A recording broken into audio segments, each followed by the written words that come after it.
இன்று நான் உங்களுக்கு வேதாகமத்தில் இருந்து சொல்லுகிறவைகளை கேளுங்கள். நீ அழாதபடிக்கு உன் சத்தத்தை அடக்கி, நீ கண்ணீர் விடாதபடிக்கு உன் கண்களைக் காத்துக்கொள் என்று கர்த்தர் ஆகிய நான் சொல்லுகிறேன். உன் கிரியைக்கு பலன் உண்டென்று சொல்லுகிறேன். என் ஜனங்கள் நான் அளிக்கும் நன்மையினால் திருப்தியாவார்கள். நான் சொல்லுகிறேன், நீதிமான் தன் வழியை உறுதியாய்ப் பிடிப்பான். சுத்தமான கைகளுள்ளவன் மேன்மேலும் பலத்துப் போவான்.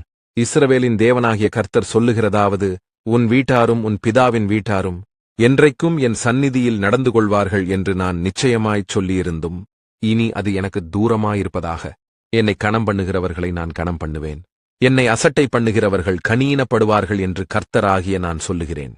நான் என் உள்ளத்துக்கும் என் சித்தத்துக்கும் ஏற்றபடி செய்யத்தக்க உண்மையான ஒரு ஆசாரியனை எழும்ப பண்ணி அவனுக்கு நிலையான வீட்டைக் கட்டுவேன். ஒருவன் கிறிஸ்துவுக்குள்ளிருந்தால் புது சிருஷ்டியாயிருக்கிறான். பழையவைகள் ஒளிந்து போயின, எல்லாம் புதிதாயின. கண்ணீரோடே விதைக்கிறவர்கள் கெம்பீரத்தோடே அறுப்பார்கள். அள்ளித்தூவும் விதையைச் சுமக்கிறவன் அழுது கொண்டு போகிறான். ஆனாலும் தான் அறுத்த அரிகளைச் சுமந்து கொண்டு கெம்பீரத்தோடே திரும்பி வருவான். உன் தேவனாகிய கர்த்தரில் அன்பு கூர்ந்து அவர் சத்தத்திற்குச் செவி கொடுத்து அவரைப் பற்றிக் கொள்வாயாக.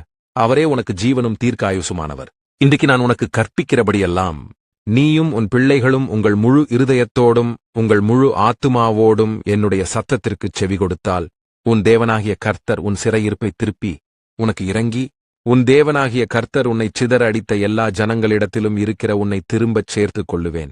நீயோ மனந்திரும்பி கர்த்தரின் சத்தத்திற்குச் செவி கொடுத்து, நான் இன்று உனக்கு கற்பிக்கிற என்னுடைய எல்லா கற்பனைகளின்படியும் செய்வாய். நீங்கள் வேதாகமத்தை வாசிப்பவர்களாகவும் கேட்கிறவர்களாகவும் இல்லாமல் வேதத்தின்படி செயல்படுகிறவர்களாயிருங்கள்.